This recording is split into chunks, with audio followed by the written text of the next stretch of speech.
कई मीटिंग में बुलाते हैं, सीआईई की मीटिंग है, कहीं भी जाते हैं, तो जब वहाँ जाके हमने प्रेजेंट करना होता है अपने आप को, वी फील वेरी स्मॉल। वो आए होते हैं 1000 करोड़ की टर्नओवर वाले, हम इधर 5 करोड़ की टर्नओवर वाले, तो हम वहाँ फिट ही नहीं बैठते। तो हमारा अलग से फोरम कोई है ही नहीं जहाँ हम अपने आप को शेयर कर पाएँ या हम अपनी दुविधा को किसी को दिखा पाएँ। हम किसी खाते में आज की डेट में आते ही नहीं। जब से जीएसटी लगा और उसको रेट ऑफ टैक्स जो है यूनिफॉर्म हो गया, सारे चाहे वो हम लोग हैं चाहे बड़े उद्योग हैं, उनको एक हो गया। ये बद्दी बरोटीवाला और नाहन में जब बड़ी इंडस्ट्री का दौर चला कि इनवाइट किया हमने इंडस्ट्रीज़ को, वो एक पर्टिकुलर फ्रिंज एरियाज में इंडस्ट्री डेवलप होके ख़त्म हो गई। बड़ा उद्योग कहीं सेंटर में लगता है तो उस उद्योग की वजह से एंसिलरीज डेवलप होती है। जो एंसिलरीज डेवलप होती हैं उस एंसिलरी से हम छोटे व्यापारियों को, जो चाहे अगर कोई लकड़ी का काम करता है, वेल्डिंग का काम करता है, कोई काम करता है, उसको वो जॉब्स मिलनी शुरू हो जाती हैं, तो उससे वो सारा साइकिल चल पड़ता है। लेकिन कोई फॉर्म बन जाना चाहिए जिसके अंदर हमें किसी को सहयोग देने में भी कोई परेशानी नहीं है, लेकिन उसी एवज में हमें भी तो कुछ सहयोग मिलेगा। जब एक फॉर्म बनेगा तो जो हमारी दिक्कत होगी हम ले लेंगे, जो हमारे से छोटे वाले हैं वो भी फायदे में होंगे। गवर्नमेंट टाइम टू टाइम अच्छी स्कीम्स निकालती है इंडस्ट्रीज़ के लिए, ऐसा नहीं है, तो निकलती होंगी, जो सरकारें आती जाती रहती हैं, लेकिन स्कीम्स अच्छी आती हैं और ऐसा नहीं, इंडस्ट्री को ऊपर उठाने की भी बड़ी बातें होती हैं, कमी कहाँ रह जाती है। लेकिन कोई अगर आप 25 साल का नौजवान है, वो इंडस्ट्री लगाना चाहता है, तो आज क्या चैलेंजेस हैं? सरकार मदद कर रही है, स्कीम्स हैं सरकार के पास, लोनिंग ये वो, बैंक्स उसको फाइनेंस कर रहे हैं। आज व्यापारी जो है वो उतना खुलकर का काम नहीं कर पा रहा है, निराशा एक व्यापारी के साथ खड़ी हुई है, इसकी क्या वजह? अगर एक व्यापारी की दुकान में अगर कुछ उसको घाटा हो जाता है, कुछ हो जाता है, nobody come to rescue. News अडार में आप सभी का स्वागत है, मैं हूं मुनीर सूद। जैसा आप जानते हैं कि न्यूज़ अडार एक मुहिम लेके आया है प्रदेश के व्यापारियों के लिए, जिसका नाम हमने दिया है बचेगा व्यापारी तो बढ़ेगा प्रदेश। इसी श्रृंखला में हम प्रदेश भर के व्यापारियों से बातचीत कर रहे हैं और जानना चाह रहे हैं कि उन्हें आज बिजनेस में किस तरह की चुनौतियां आ रही हैं और वो सरकार से क्या अपेक्षा रखते हैं कि अगर किस तरह के रिफॉर्म्स किए जाएं ताकि व्यापारी को भी व्यापार करने में सहूलियत हो और हम प्रदेश के साथ उन्नति में उनका भी बड़ा योगदान हो। आज हम आपकी मुलाकात करवा रहे हैं मंडी के और हिमाचल के एक मशहूर इंडस्ट्रियलिस्ट अशोक सेठी जी से। अशोक सेठी जी से आगे बढ़ने से पहले, अशोक सेठी जी स्वागत है आपका द न्यूज़ अडार में। Thank you so much. मैं इससे पहले आगे बढ़ूँ, मैं चाहूँगा कि आप थोड़ी सी इंट्रोडक्शन हमारे दर्शकों को दे दें ताकि हम इस बातचीत का सिलसिला आगे बढ़ाएं। मैं अशोक कुमार सेठी, मैंने बिजनेस शुरू किया था 73 में। 73 से आज तक की जर्नी में बहुत सारी चेंजेस देखने को मिली, लेकिन आज जहाँ खड़े हैं हम, आज के चैलेंजेस थोड़े से डिफरेंट हैं as compare to the previous 50 years. Reason उसका ये है कि सब कुछ डिजिटल हो गया है और वर्ल्ड एक मार्केट बन के रह गया है। और यहाँ पे जो स्मॉल स्केल इंडस्ट्रीज़ में जितने भी लोग हैं, चाहे वो हथकरघा क्षेत्र के हैं चाहे वो दूसरी इंडस्ट्री के हैं, उनको जो बेसिक समस्या आज की डेट में आ रही है वो आ रही है मार्केटिंग एंड सेल्स की। रीज़न उसका ये है कि जब से जीएसटी लगा है तब से जो बड़े प्लेयर्स हैं वो उनकी रीच रूरल एरियाज तक में हो गई है, क्योंकि आज ज़माना जो है भरपूर मार्केटिंग का है और मार्केटिंग की कमी की होने की वजह से हमें प्रोडक्ट को सेल करना विद इन हिमाचल भी मुश्किल क्यों हो रहा है कि यहाँ पे जो प्रोडक्ट प्रोड्यूस होता है उसके लिए पॉपुलेशन कम है हमारे हिमाचल की। जब तक हम बाहर नहीं निकलेंगे या सरकार हमारी परचेज को इंश्योर नहीं करेगी, हम जितना मर्जी बना लें सरकार उसकी जिम्मेवारी नहीं लेगी, उद्योग धीरे धीरे कर्टेल होते जाएंगे, मेरा ये मानना है।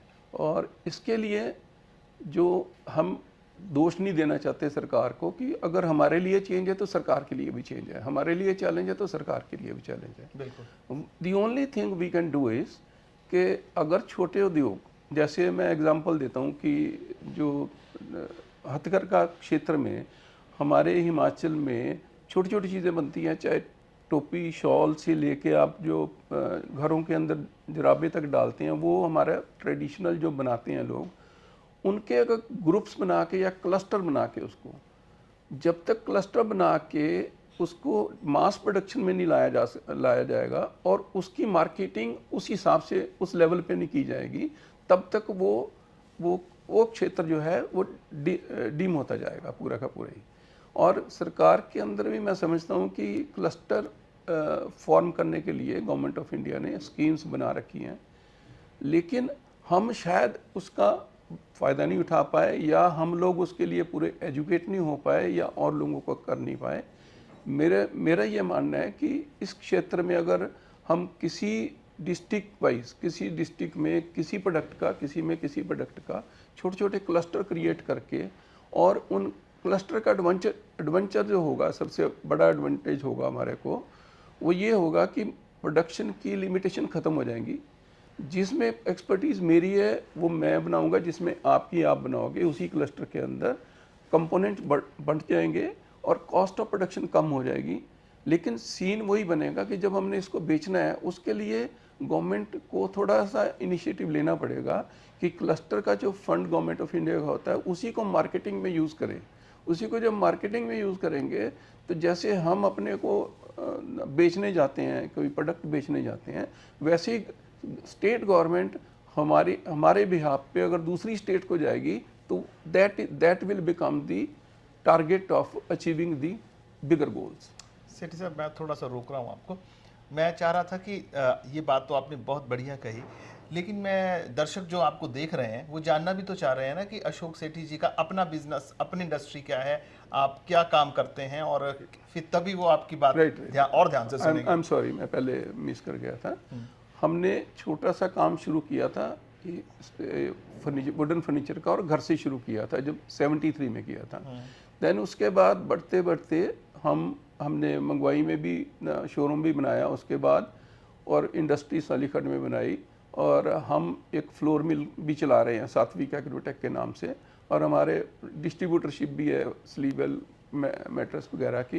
तो ये कंपोजिट बिजनेस हो पाया जब उतनी सारी जर्नी के रिजल्ट्स हैं। ये मेहनत के बगैर कोई चीज़ नहीं होती। और हमारे को मेंटर हमारे पिताजी श्री रोशनलाल सेठी जी, मेरे भाई साहब केवल सेठी जी, इन सब, और आगे जो जनरेशन में मेरे भतीजे आशु हैं और अनिल हैं, we are all together, and सब इस व्यापार को सींचने की कोशिश कर रहे हैं अभी भी। बिल्कुल ठीक। लेकिन अब आज की डेट में वो चैलेंजेस जो है पहले से हटके हैं। यही हम जानना चाहते हैं। चैलेंजेस पहले भी थे, आज जो चैलेंज, बिगर चैलेंज जो आ गया हमारे को, वो ये आ गया कि जब से जीएसटी लगा और उसको रेट ऑफ टैक्स जो है यूनिफॉर्म हो गया सारे, चाहे वो हम लोग हैं चाहे बड़े उद्योग हैं, उनको एक हो गया। उनके पास पावर ऑफ सेलिंग बहुत अवेलेबल है उनके पास, वो उनके पास मीडिया अवेलेबल है, उनके पास दे कैन अफोर्ड इट, क्योंकि उनकी टर्नओवर जो है, अगर वो 10,000 करोड़ की या 5,000 करोड़ की टर्नओवर है, हम लोग इधर बैठे हैं 5 करोड़ 7 करोड़ 10 करोड़ की टर्नओवर के लिए, तो वो हम एक्सपीरियंसेस यहाँ नहीं कर पाएंगे जो वो लोग वहाँ बैठ के कर पाएंगे, और हमारी सरकार में या हमारे प्रदेश में आके भी ड्राइव कर पाएंगे। आपका मानना ये है कि जो बड़ी कंपनीज हैं आज की डेट में, जीएसटी लागू होने के बाद, क्योंकि रेट सेम है, उनकी पेनिट्रेशन आज बिल्कुल डीप छोटी से छोटी जगह पे है, उसलिए जो इंडस्ट्रियलिस्ट आज की डेट में है वो परेशान हो रहा है। बिल्कुल ठीक। उसका बिजनेस डाउन आ रहा है। बिल्कुल। तो आप सरकार से क्या अपेक्षा करते हैं? सरकार से एक तो मैंने क्लस्टर की बात करी कि जैसे आज से कुछ साल पहले, 15 साल पहले, हमारे को स्टेट गवर्नमेंट ने एक प्रोजेक्ट आया था सेंट्रल गवर्नमेंट से, तो मंडी में उन्होंने फर्नीचर को चूज़ किया था एज ए क्लस्टर डेवलप करने के लिए। उस वक्त शायद हम पूरा क्लस्टर का मतलब नहीं समझ पाए, ना ही मेरे कलीग्स समझ पाए, और अनफॉर्चुनेटली समझा भी नहीं पाया कोई उसको पूरा क्लस्टर का मतलब क्या है। अब क्योंकि हम भी मैच्योर हो गए हैं और हमारे को भी थोड़ा आइडिया लगे क्लस्टर का मतलब क्या है। क्लस्टर का मतलब ये है कि अगर यहाँ पे 20 या 25 या 30 यूनिट हैं, और वो एक पर्टिकुलर मशीन, बड़ी मशीन कोई लेनी है जो कि मास प्रोडक्शन के लिए चाहिए होती है, इंडिविजुअल कोई खरीद नहीं पाएगा। जब क्लस्टर गवर्नमेंट क्लस्टर उसको फाइनल करती है, उसमें एक एसपीवी बनती है, स्पेशल पर्पस व्हीकल बनती है, जिसको चूज़ किया जाता है कि ये उसका एसपीवी स्पेशल पर्पस व्हीकल ये फलां बंदा हो गया। उसके बाद गवर्नमेंट ने जो इन्वेस्टमेंट करनी होती है, गवर्नमेंट इन्वेस्टमेंट उसके मुताबिक ये हमारी और गवर्नमेंट की कम्बिनेशन के साथ बनती है। वो जो बिगर मशीनरी जो आती है वो हमारे 20 या 25 लोग उसको यूज़ कर पाते हैं। और क्लस्टर के अंदर डिवीज़न ऑफ थिंग्स हो जाता है कि चेयर हो गई, टेबल हो गए, कुछ नंबर ऑफ आइटम्स, उसके लिए स्पेशलाइज्ड अलग अलग यूनिट उसको स्पेशलाइज करता है अपने अपने लेवल पे, उसको फिर असेंबल करता है। वो जो प्रोडक्ट तैयार होते हैं वो हम एबल हो जाएंगे कि हम जिस रेट पे बड़ी इंडस्ट्री आके अगर यहाँ करती है, हम उसको कम्पीट करने में सक्षम हो जाएंगे, अगर इस तरह से कुछ मैकेनिज्म हो जाए क्योंकि तो। हमारी मार्केटिंग कॉस्ट कम होगी और सरकार हमारे को इंश्योर करेगी कि एटलीस्ट ये इंश्योर कर देगी कि हिमाचल प्रदेश में अगर फर्नीचर की रिक्वायरमेंट होगी तो we will buy from our own cluster, that's it. And similarly वो अगर हमारा सक्सेसफुल होता है तो नियर बाई स्टेट में हमारी स्टेट टू स्टेट भी जा सकते हैं कि हमने यहाँ डेवलप किया है तो वहाँ भी हम उस चीज़ को मार्केट कर सकते हैं।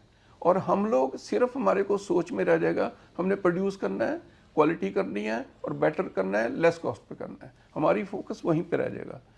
नहीं तो एक ही आदमी को प्रोड्यूस करना पड़ता है, मार्केटिंग देनी पड़ती है। और अगर देखा जाए तो हमें यहाँ पे जो स्किल मार्केटिंग पीपल हैं या लोग हैं वो भी नहीं मिलते, वो भी नहीं मिलते। वो भी एक वजह है कि यहाँ जो इंडस्ट्री है इतनी फ्लरिश नहीं हो पाती। फ्लरिश नहीं स्किल लेबर आप बोल रहे हैं। स्किल्ड लेबर को तो हम कर देते हैं, लेकिन आज के दौर में स्किल्ड लेबर को भी पर्टिकुलर ट्रेनिंग्स की जरूरत है फ्रॉम टाइम टू टाइम, जो कि ट्रेनिंग एक्सपर्ट्स होते हैं बड़ी जगहों पे तो, या इंडस्ट्रियल एरिया जहाँ बड़े इंडस्ट्रियल एरिया वहाँ तो पॉसिबल होते हैं। यहाँ पे हम लोग थोड़े से अपने आप को दबे महसूस करते हैं। और उसका एक रीज़न और है कि जब इंडस्ट्री शुरू हुई थी तब हिमाचल के अंदर कोई चीज़ बनती नहीं थी, हमने वो दौर देखा है। जब तक हम इसको 25-30 साल 35 साल चलते रहे तो सरकार की नज़रें भी हमारे ऊपर होती थी और हमारे को टाइम टू टाइम मोटिवेशन मिलती रहती थी। जब से फ्रिंज एरियाज़ में ये बद्दी, बरोटीवाला और नाहन में जब बड़ी इंडस्ट्री का दौर चला कि इनवाइट किया हमने इंडस्ट्रीज़ को, वो एक पर्टिकुलर फ्रिंज एरियाज़ में इंडस्ट्री डेवलप होके ख़त्म हो गई। सेंटर ऑफ हिमाचल में कोई बिगर इंडस्ट्री, फ्रिंज एरियाज का आप ये बात कर रहे हैं जो बॉर्डर एरियाज हो गए हमारे, बद्दी बरोटीवाला हो गए या जो भी अम्ब एरियाज हो गए, आपका मतलब है कि इंडस्ट्री सिर्फ वही है, आगे की इंडस्ट्री जो है वो जो बीच का हिमाचल उसमें कुछ नहीं है? बिल्कुल। उसका एक्चुअली सरकार को हमारे प्रदेश में उसका फ़ायदा तो हुआ उस इंडस्ट्री का, मैं नहीं कहता उसका फ़ायदा नहीं हुआ, लेकिन वो फ़ायदा भी तब तक हुआ जब तक जीएसटी नहीं लगा हुआ था। अच्छा। वो इंडस्ट्रीज़ यहाँ भाग के इसलिए आई थी कि यहाँ पे उनको टैक्स बेनिफिट मिल गया स्टेट से, और हमारी स्टेट को जो हमारा उद्देश्य था कि हमने अपनी इधर अपने लोगों को रोज़गार देना है और इंडस्ट्री की डेवलपमेंट करनी है, वो बड़े यूनिट्स ने यहाँ का फ़ायदा बहुत ज़्यादा उठाया उस वक्त का, जब 10 साल का इनको बेनिफिट मिलता था। उसके बाद बहुत सारे यूनिट बंद होके भी चले गए बद्दी बरोटीवाला से ही, और उसके बाद जब जीएसटी लग गया तो तब उनके लिए यहाँ पे एल्योरिंग कम हो गई। अच्छा। तो वो भी मेरे को लगता है कि एग्जैक्ट तो सरकार के पास इसकी फिगर होगी, पर मेरा ये मानना है कि अब उनका भी यहाँ पे कोई बहुत ज़्यादा उनको फ़ायदा नहीं है यहाँ के और जीएसटी लगने से सारा कुछ ऑलमोस्ट एट पार हो गया। तो जो कमी रह गई वो हमारे एरिया में, जैसे मंडी जैसे में, कुल्लू में, बिलासपुर में, इसमें कमी रह गई। उसका मेरा पर्पस बोलने का यह है कि जब ये बड़ा उद्योग कहीं सेंटर में लगता है तो वो उस उद्योग की वजह से एंसिलरीज डेवलप होती हैं। जो एंसिलरीज डेवलप होती हैं उस एंसिलरी से हम छोटे व्यापारियों को, जो चाहे अगर कोई लकड़ी का काम करता है, वेल्डिंग का काम करता है, कोई काम करता है, उसको वो जॉब्स मिलनी शुरू हो जाती हैं, तो उससे वो सारा साइकिल चल पड़ता है। अभी क्या है कि हम लोग जब बड़ी इंडस्ट्री आ गई तो जो लोग सरकार के संरक्षण में थे 20 साल पहले, और सरकार से उनको मोटिवेशन भी मिलती थी और हम जैसे यूनिट्स को बाहर भेजा भी जाता था। मैं भी और मेरे टेक्निकल अफसर और मेरे साथ 2 उद्योगपति और हम लोग बेंगलोर, मद्रास और इधर एरिया में इंडस्ट्री देखने गए थे। अगर मैं 90s की बात करूं तब सुभाष नेगी जी सेक्रेटरी होते थे और ये मैडम सुहाग हमारी एडिशनल कंट्रोल स्टोर होती थी, तो सीनियर टेक्निकल अफसर जगजीत जी, मैं, आर्सन वाले और सोलन से एक इंडस्ट्रियलिस्ट, हम लोग 15 दिन का टूर हिमाचल ने मैं फंड किया था उसको, इंडस्ट्रियलिस्ट को। यस। अच्छा। हमें वहाँ पे पूरी फैसिलिटी दी गई थी। वहाँ पे जो हिमाचल स्टेट के कैडर के डीआईजी थे, उनको भी उनका भी लिया गया था सहयोग कि इनको फैसिलिटी मिलनी चाहिए। हम पुलिस ऑफिसर मेस में रुके थे जाके वहाँ। अच्छा। तो ये चीज़ें हमें उस वक्त सरकार से बहुत बड़ा एक एक्सपोजर करने का मौका मिला था। जब जो हमने गोदरेज के यूनिट को भी देखा, बेंगलोर की में भी देखी इंडस्ट्री, और छोटे छोटे यूनिट को वहाँ जाके देखा, अपने आप को पाया कि हम उनके मुकाबले बड़े छोटे हैं। लेकिन जो एक्सपोजर लेके आए हमने, उसमें से अगर 10 या 20% भी हमने किया तो आज हम देख सकते हैं उसका उस एडवांटेज। और इस बात को 30 साल हो गए मेरे ख्याल। इस साल को 30 साल से ज़्यादा हो गए होंगे। उसके बाद कोई ऐसा सरकार ने, जो भी सरकारें आई, उन्होंने कोई इस तरह का कुछ किया अपने बिजनेसमैन के लिए? फोकस है सरकार का दोष नहीं है। फोकस आ गया, बड़ी इंडस्ट्री आ गई तो हम दब के रह गए। छोटा व्यापारी दब गए। छोटे अब उनके मुकाबले में आप छोटे हैं। उनके मुकाबले बिल्कुल छोटे हैं। जब भी कई मीटिंग में बुलाते हैं, सीएई की मीटिंग है, कहीं भी जाते हैं, तो जब वहाँ जाके हमने प्रेजेंट करना होता है अपने आप को, वी फील वेरी स्मॉल। वो आए होते हैं 1000 करोड़ की टर्नओवर वाले, हम इधर 5 करोड़ की टर्नओवर वाले, तो हम वहाँ फिट ही नहीं बैठते। तो हमारा अलग से फोरम कोई है ही नहीं जहाँ हम अपने आप को शेयर कर पाएँ या हम अपनी दुविधा को किसी को दिखा पाएँ। हम किसी खाते में आज की डेट में आते ही नहीं है। मैं तो अपनी बात कर रहा हूँ, मेरे से छोटे भी बहुत हैं जिनकी टर्नओवर 50 लाख भी है, 20 लाख भी है, वो भी तो वो भी व्यापारी है। बिल्कुल ठीक तो है। जब तक एक फोकस, एक स्पेशल, मैं तो कहता हूँ माइक्रो लेवल पे सरकार ने बड़ा अच्छा किया है, एमएसएमई सेक्टर बनाया, लेकिन एमएसएमई की डेफिनेशन में काफ़ी वाइडर हो गया। उसके अंदर भी बिल्कुल माइक्रो जो हैं या जो स्कीम्स बड़ी अच्छी सरकार की आती हैं, बहुत सारी मेरे नोटिस में भी हैं, लेकिन वो जो ग्रास रूट तक पहुंचनी होती है ना, वो कहीं ना कहीं हमारी वो कमी रह गई है। चाहे वो लोन्स लेने की हो, चाहे उसको टेक्निकल स्किल के बारे में हो या कुछ हो, बहुत सारी चीज़ें हैं जो कि होते हुए भी नहीं हो पा रही। इसमें कहाँ पे गलती है? हम लोग भी गलत हो सकते हैं कहीं आगे कम्युनिकेट करने में या कुछ है, लेकिन मैं एक चीज़ का एक्सपीरियंस से बोल सकता हूँ कि अगर सरकार, हम जैसे पुराने उद्योगपति जितने भी यहाँ पे 100, 50, 200, 400 यूनिट हमारे रह चुके हैं फर्नीचर के, उनमें से जो भी अभी एग्जिस्टिंग है उनको कहीं इन्वॉल्व करके किसी को भाई को उसका फ़ायदा हो सकता हो तो हम अपनी सर्विसेज भी ऑफर करते हैं। लेकिन कोई फॉर्म बन जाना चाहिए जिसके अंदर हमें किसी को सहयोग देने में भी कोई परेशानी नहीं है, लेकिन उसी एवज में हमें भी तो कुछ सहयोग मिलेगा। जब एक फॉर्म बनेगा तो जो हमारी दिक्कत होगी हम ले लेंगे, जो हमारे से छोटे वाले हैं वो भी फायदे में हो जाएंगे। सेठी जी, आपका एक बड़ा लंबा अनुभव अब इंडस्ट्री में हो गया है, 40-50 साल आपको लगभग एज ए इंडस्ट्रियलिस्ट आपको हो गए हैं। बड़े छोटे से शुरू करके आप काफ़ी ऊंचे चले गए। आप मुझे ये बताइए कि गवर्नमेंट टाइम टू टाइम अच्छी स्कीम्स निकालती है इंडस्ट्रीज के लिए, ऐसा नहीं है, निकलती होंगी, जो सरकारें आती जाती रहती हैं, लेकिन स्कीम्स अच्छी आती हैं, और ऐसा नहीं, इंडस्ट्री को ऊपर उठाने की भी बड़ी बातें होती हैं। कमी कहाँ रह जाती है इसमें? कमी की बात अगर देखा जाए तो टाइम टू टाइम हमने उस सारी चीज़ों का फ़ायदे भी उठाए हैं। जब एक स्कीम पीछे आई थी जिसमें इन्होंने दिया था कि अगर एग्जिस्टिंग यूनिट को भी अगर एक्सपेंशन करनी है तो उसके लिए उनको अगर मशीनरी लेनी हो उसमें सब्सिडीज वगैरह देती थी, वो स्कीमें हुई हैं, वो सारा कुछ हुआ है, लेकिन वो काफ़ी पुराना टाइम हो गया। अच्छा।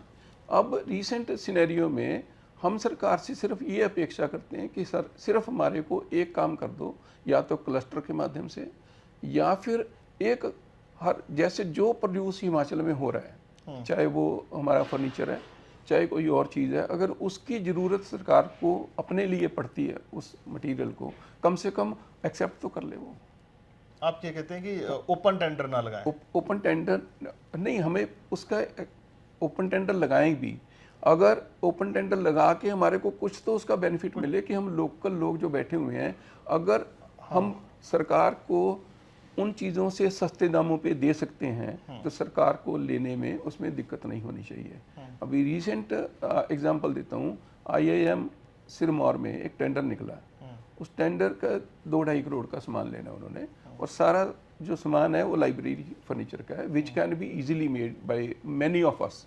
मैं अपनी बात नहीं कर रहा, मेरे जो कलीग हैं, चाहे कुल्लू में, चाहे सोलन में, चाहे मंडी में, हिमाचल में, कांगड़ा में, मेरे जो कलीग्स हैं, बहुत सारे लोग उसके लिए सक्षम हैं। क्योंकि उसमें कोई बड़ा टेक्निकल चीज़ नहीं नहीं है। पर होता क्या है कि जब उन्होंने उस लेवल पे जो टेंडर फ्लोट करते हैं उसके अंदर बड़े हैवी तरह के सर्टिफिकेशन लगा देते हैं, जबकि हम कोई ऐसी चीज़ नहीं बना रहे कि हमने कोई टेक्निकली इन्वॉल्व बहुत बड़ी चीज़ है जिसके लिए उन सर्टिफिकेट्स की ज़रूरत है।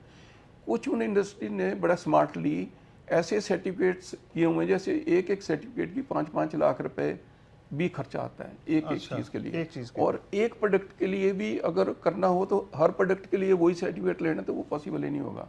छोटा आदमी वैसे हाँ, निकल वो जाएगा। निकल जाएगा।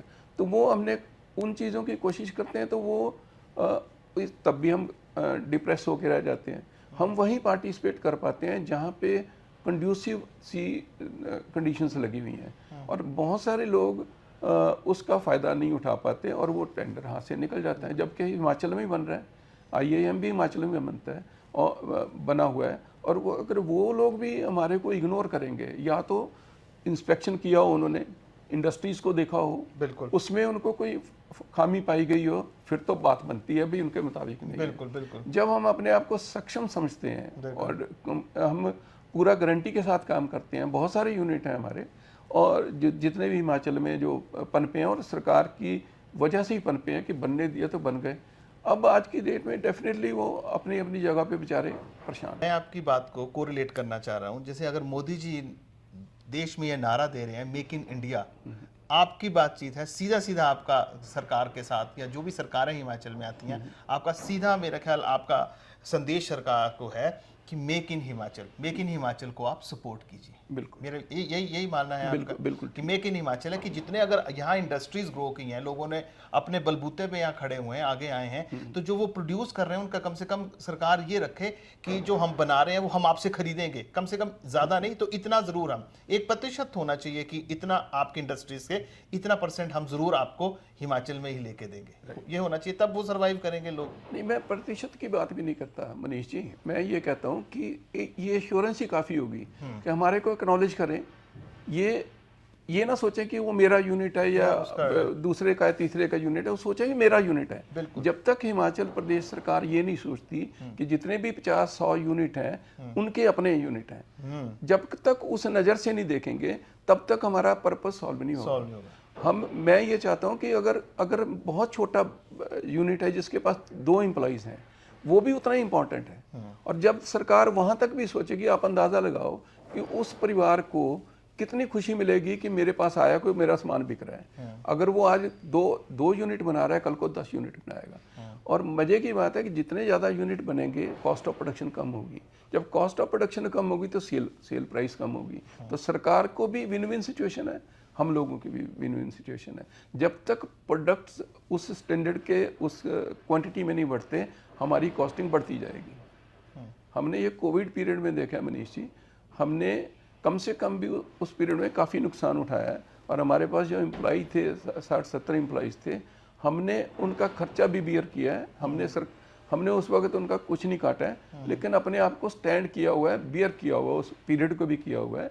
हम रूट्स तक जुड़े हुए हैं कि हमारे को पता है कि हमारा एम्प्लॉई जो है, इसने बेचारे के घर चल रहा है, जब आता है जाता है। कोई बंदा 15 किलोमीटर से आ रहा है, कोई 10 किलोमीटर से आ रहा है, कोई कितने और पुराने एम्प्लॉय हमारे साथ हैं। वी कैन नॉट अफोर्ड कि भाई ये लोग जॉबलेस हो जाए। आपने उस टाइम उनको भी सपोर्ट किया है, और उस टाइम सिचुएशन भी ऐसी थी, वो तो एक दौर था। चलिए हम थोड़ा आगे बढ़ते हैं। मैं ये जानना चाहूँगा कि जैसे ये IITs हैं, जो गवर्नमेंट के IITs हैं, वो भी ITIs, तो वो भी तो, उनसे भी आपको कोई मदद मिलती है, इंडस्ट्री को उनका सहारा है? आपको लगता है कि वहाँ से निकले हुए बच्चों को आप सपोर्ट करते हैं, या ड्यूअल कुछ आपका रहता है ऐसा? नहीं, मैं मेंबर भी हूँ, उनकी कमेटी का मेंबर हूँ मैं। अच्छा, ITIs का जो डिस्ट्रिक्ट लेवल पे जो कमेटी बनी है, मैं उसका मेंबर भी हूँ, और साल में मीटिंग्स वगैरह होती रहती हैं, और बल्कि DC ऑफिस में ही होती है मीटिंग, तो मैं वहाँ भी जाता हूँ। तो हमने प्रपोज किया था उनको कि जो हमारे ट्रेड के बंदे जो हैं, जैसे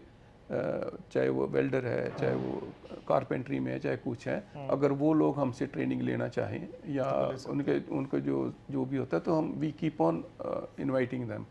लेकिन उसके अंदर एक चीज़ का थोड़ा सा मैं ज़रूर बोलूँगा कि अगर 50 बच्चों की क्लास है वो, तो उसमें से अगर छांट के 10 बच्चे अगर हमारे पास आते हैं, तो 10 बच्चों में से उनका वो जो फोकस है वो सिर्फ 2 बच्चों का या 3 बच्चों का फोकस जरूर होता है कि मैंने ये काम सीखना है और मैंने आगे करना है, लेकिन उनका बैक ऑफ माइंड पे अभी तक भी ये रहता है कि हमने सरकारी नौकरी करनी है। आई डोंट नो, जबकि सरकारी नौकरियां हैं नहीं, फिर भी वो बच्चा जो है वो उसके अंदर वो झील नहीं आती कि मैं इसको आगे बढ़ाऊंगा। कुछ बच्चे जो आते हैं उनको हम अब्जॉर्व भी कर लेते हैं बीच में, अगर वो अच्छे होते हैं तो अब्जॉर्व कर लेते हैं, नहीं तो प्रॉपर ट्रेनिंग दे के उनको भेज देते हैं। लेकिन जिस लेवल पे हम एक्सपेक्ट करते हैं कि ऐसी ट्रेनिंग से निकलना चाहिए ताकि वो सेल्फ रिलायंट हो जाए, वो बच्चा जो निकले तो उसको नौकरी की जरूरत ना पड़े, वो अपने आप प्लम्बर है तो वैसे प्लम्बर आईटीआईज का मकसद ये था, बैक ऑफ द ग्राउंड ये था, बैक इन द माइंड, जब सरकारों ने ये खोले थे वो इनको सेल्फ एम्प्लॉयड बनाना चाहती थी। लेकिन आपके बोलने का मतलब है कि कहीं ना कहीं वो बच्चे अभी भी उनके दिमाग में सरकारी नौकरी का जो एक होता है कि मैंने सरकारी नौकरी करनी है, अदरवाइज वो अपना सेटअप भी क्रिएट कर सकता है। एक ये चीज़ है। दूसरा उसका कारण मैं ये समझता हूँ कि जो बच्चे तो ओवर क्वालिफाइड होते हैं, मतलब काफ़ी इंटेलिजेंट होते हैं, वो तो अगली पढ़ाई में चले जाते हैं। जो बच्चे +2 या 10th के बाद जो बच्चे आगे ज़्यादा नहीं करते, तो पेरेंट्स भी उसको इन्वॉल्व करने के लिए आईटीआई में भेज देते हैं। और आईटीआई में भी जो बच्चों को भेजते हैं, हमने ये भी मीटिंग में डिस्कस किया था कि जब आईटीआई के बच्चे आते हैं तो ये देखा जाए लोकल इंडस्ट्री को देखते हुए कि अगर उन बच्चों को देना है तो उस तरह की जॉब बीच में क्रिएट की जाए जिस तरह की नियर बाई इंडस्ट्री है, ताकि उसमें अब्जॉर्व हो जाए। क्योंकि हमारी हमेशा स्किल वर्कर से हम हमेशा टाइड अप रहते हैं, हमारे पास बड़े कम होते हैं। तो जब से जैसे मॉड्यूलर यूनिट लगाया हमने, इसको फर्नीचर यूनिट मॉड्यूलर लगाया, इसके अंदर जो मैकेनिकली चीज़ें बनती हैं उसके स्किल्ड बंदे हैं नहीं यहाँ पे। तो मैं जब इनकी शिमला में भी जो मैं मेंबर था, तो मैंने तब भी सजेस्ट किया था, पूरे स्टेट के आईटीआई से प्रिंसिपल्स आए हुए थे, और मैंने उस वक्त सजेस्ट किया था कि जो इनका ट्रेड है जिसको इन्होंने तरखान का नाम दिया हुआ है, मैंने कहा इसको चेंज करके, नाम को चेंज करके इनको टेक्निकल नाम दे दो, इनको कोई technical expert for that thing. और वो आई एम हैप्पी कि वो उन्होंने चेंज कर दिया था, तरखान को चेंज कर दिया था। और प्लस जो यूनिट, ये जो टेक्निकल यूनिट्स आते हैं जो हम मशीन्स वगैरह लेते हैं, उसके हमारे पास नहीं है, तो उसके लिए ये भी सजेस्ट किया था कि 2 या 3 आईटीआईज में वो मटेरियल को मंगवा के परचेज़ करके रखो ताकि उसकी ट्रेनिंग दे पाएँ। तो मेरे ख्याल कि 1 या 2 आईटीआईज में मेरे ख्याल सामान आया भी है, लेकिन अभी तक उस ढंग से कार्यान्वित नहीं हुआ सर। लेकिन मैं गारंटी से बोल सकता हूँ कि जो भी मीटिंग्स में हम लोग डिस्कस करते हैं वो बड़ी इफ़ेक्टिव होती हैं। जब वो उसको इफ़ेक्ट हो जाता है उसके बाद चीज़ें आ भी जाती हैं, फिर स्लो डाउन हो जाती हैं। अच्छा, कहीं ना कहीं कोई जो जब मीटिंग इफेक्टिव है लेकिन इम्प्लीमेंटेशन में थोड़ी सी प्रॉब्लम आ जाती है। अब जैसे कोई नए यंग लड़के हैं, उन्होंने बिजनेस स्टार्ट करना है, कोई इंडस्ट्री स्टार्ट करनी है, उसका एक सपना है कि मैं भी इंडस्ट्री बनाऊंगा, चलाऊंगा, राइज करूंगा, आपको क्या लगता है किस तरह की चुनौतियां हैं नए लोगों के लिए? आप तो एस्टेब्लिश लोग हैं, लेकिन कोई अगर आप 25 साल का नौजवान है, वो इंडस्ट्री लगाना चाहता है, तो आज क्या चैलेंजेस हैं? सरकार मदद कर रही है, स्कीम्स हैं सरकार के पास, लोनिंग, ये वो, बैंक्स उसको फाइनेंस करें? मैं ये मानता हूँ कि स्कीम्स होने के बावजूद ना एक चीज़ की ज़रूरत है, और मेरे को लगता है वो कारगर सिद्ध होगी। इसको पायलट प्रोजेक्ट मान के अगर सरकार एक बार सारे प्रदेश का सर्वे करा लेती है कि हम या जो यंग एंटरप्रेन्योर्स को अगर इंट्रोड्यूस करना है हमने यहाँ पे, तो एक करा देती है कि कौन सी जगह पे कौन सा यूनिट सक्सेसफुल होगा। जैसे हमारे जितने भी डिस्ट्रिक्ट हैं उसके अंदर हर डिस्ट्रिक्ट में अपनी अपनी तरह की क्वालिटीज़ हैं, अपनी अपनी तरह की डिमांड है, और वो कुछ जगहें ऐसी होंगी जहाँ पे हमारे को आर्टिशियन वहाँ के लोकल मिल जाएंगे। और वो जो यंग एंटरप्रेन्योर्स जो होंगे, जब वो सरकार एक प्रोजेक्ट लेके चलेगी और सरकार एक खाका दे देगी कि इस डिस्ट्रिक्ट में ये चीज़ की ज़रूरत है, तो उन लोगों को डायरेक्शन मिल जाएगी कोई। अभी क्या हो रहा है कि जैसे लोग इन्फ्लुएंस करके आ जाते हैं कि इस बंदे का ये फर्नीचर का काम है तो फर्नीचर में आ गए, मतलब इन्फ्लुएंस होके आ जाते हैं कि ये चल रहा है उसमें आ गए। Whereas we need to have some sort of material जिससे पता चल जाए कि यहाँ पे, जैसे अगर जहाँ पे गंदम ज़्यादा होती है फॉर एग्जांपल, वहाँ पे चक्की लग सकती है, तो लोकल कंज्यूम हो जाएगी, तो वहाँ पे वो उनको अवेलेबिलिटी ऑफ रॉ मटेरियल के हिसाब से। लेकिन चक्की लगी हुई इधर अवेलेबल होता है कि किसी इंटीरियर में जाके इसको कॉम्बो शक्ल में लाएं और इसका एक्सपेरिमेंट करके देखें कि उसका फ़ायदा कितना होता है हमारे को। जहाँ पे ओवर पॉपुलेटेड है कोई यूनिट्स, वहाँ पे उनको बार करो कि हाँ भाई यहाँ पे इतने लग गए, इसको नहीं लगेंगे, नई चीज़ उसमें इंट्रोड्यूस करें ना जो नहीं लगा हुआ उसमें। बैंक कितना सपोर्ट करते हैं नए आदमी को? नए आदमी को मेरे को लगता है कि जो स्कीम्स गवर्नमेंट ऑफ इंडिया से आती हैं, वो स्कीम्स तो ए क्लास हैं, उसमें कोई दो रही नहीं है कि विदाउट गारंटी देना ये देना, but still I am of the opinion it is very difficult for a layman to enter into bank and get the loan, fairly से यस। सरकार बोलती तो है कि आपको इंटरेस्ट फ्री देंगे, सब कोई कुछ नहीं। मैं बोल रहा हूँ ना, स्कीम में गड़बड़ नहीं है। स्कीम में गड़बड़ नहीं है, उसमें उसको एक बैंक वाले उसको बगार समझ के चलते हैं, यार ये कैसे आ गई, मेरा कहना मतलब समझ गया आप। हाँ। उसको लगता है कि अगर वो स्कीम ऐसी है कि उसने रूट करना है, पहले इंडस्ट्री डिपार्टमेंट जाएगा उस लोन के लिए, इंडस्ट्री डिपार्टमेंट से फिर आगे जाएगा, फिर उसके बाद बैंक में जाएगा, फिर उसके बाद एक मीटिंग्स होगी डिस्ट्रिक्ट लेवल पे, उसमें फिर वो सैंक्शन होगी चीज़ें कुछ, तो वो मीटिंग्स अगर साल की 2 होनी है और कभी नहीं हो पाई या लेट हो गई, सारी चीज़ें ना काफ़ी कम्बरसम है वो। हाँ। कोई ऐसा मतलब इजी गो नहीं है कि अगर कोई बच्चा अगर आज चाहता है, क्योंकि एक आइडिया होता है एंटरप्रेन्योर के दिमाग में कि मैंने सोचा कि मैंने ये करना है फॉर एग्जांपल, और आइडिया तब तक लाइव रहता है जब तक एक उसकी भी शेल्फ लाइफ होती है आइडिया की भी। बिल्कुल। आज मैंने आइडिया लिया, आज मैंने उसको एक्ट करना शुरू किया और उसमें डिलीवरी में डिले हो गया तो मेरा आइडिया ख़त्म हो गया। तो उस लिए हमें थोड़ा सा इसके अंदर मेरे को लगता है कि और टेक्निकल लोगों की ज़रूरत है जो कि इस चीज़ को समझ पाएँ और इसको आगे ठीक ढंग से करा पाएँ, जबकि सरकार की नीयत, हमारी स्टेट की नीयत में कोई खराबी नहीं है।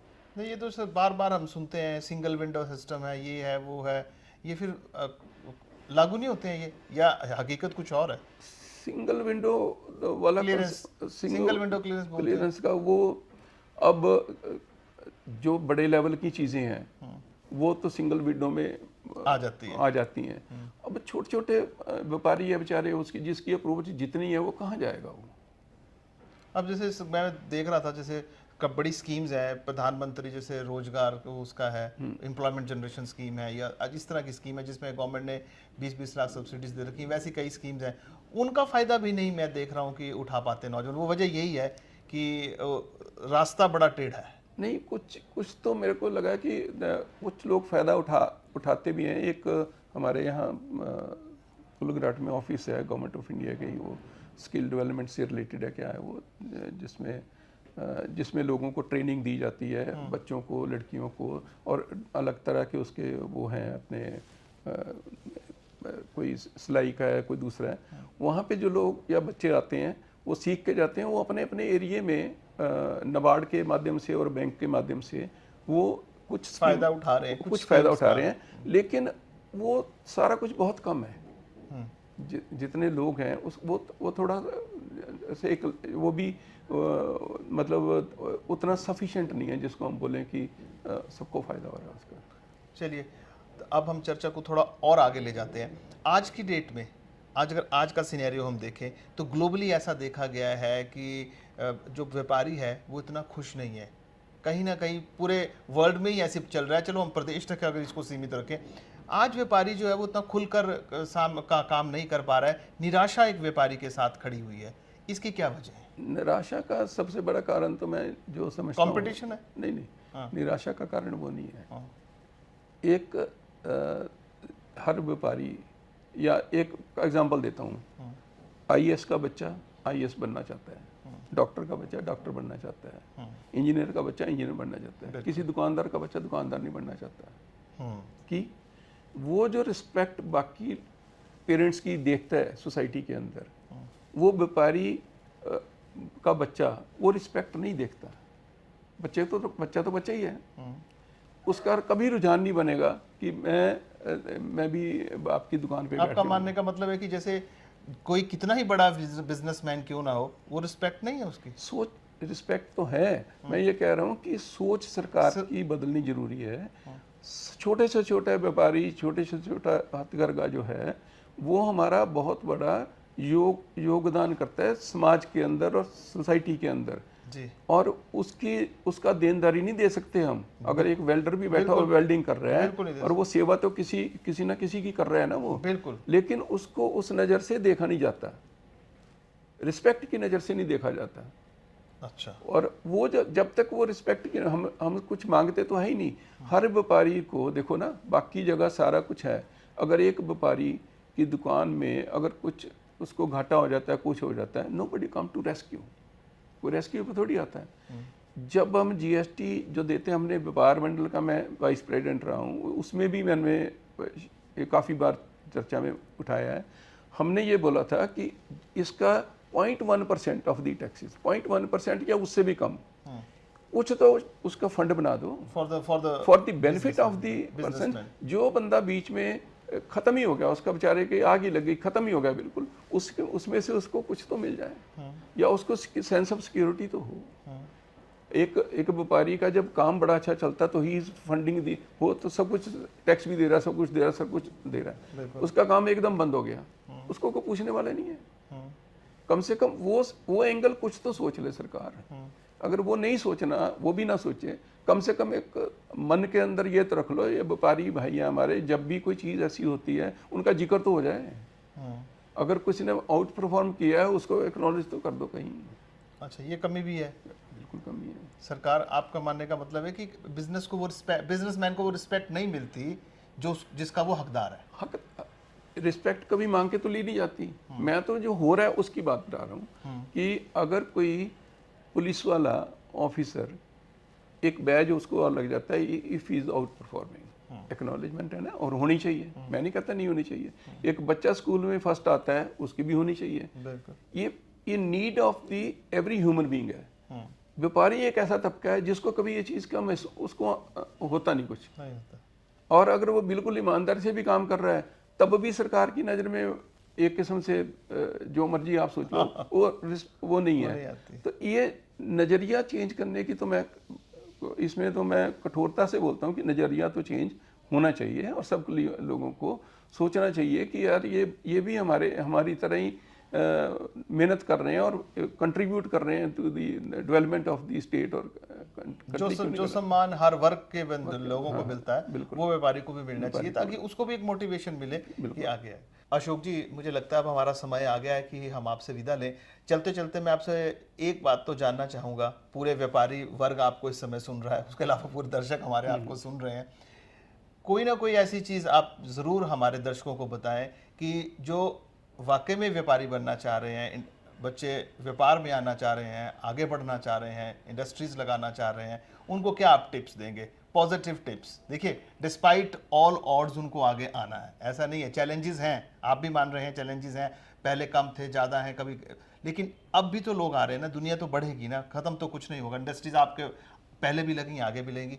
क्या आप हमें उनको टिप्स देंगे कैसे वो इसको करें? और सरकार को भी मैं चाहूँगा कि सरकारें जो हैं, जो वो अफसरशाही जो है वो भी सुने, सरकारें भी सुने कि किस तरह से इसको सारी चीज़ों को स्मूथ करके व्यापारी को ऊपर उठाया जा सकता है। मैं तो सिर्फ यही कहूँगा कि मोटिवेशन की कमी है सेगमेंट को, और उस मोटिवेशन के लिए जो व्यापारी वर्ग हिमाचल प्रदेश के अंदर जो हैं वो सिर्फ सरकार से एक चीज़ तो ये चाहते हैं कि हमारे को ट्रेनर जो हैं, जो हमारे स्टाफ को भी ट्रेन करें और हम लोगों को भी टाइम टू टाइम हर व्यक्ति को ट्रेनिंग की ज़रूरत होती है।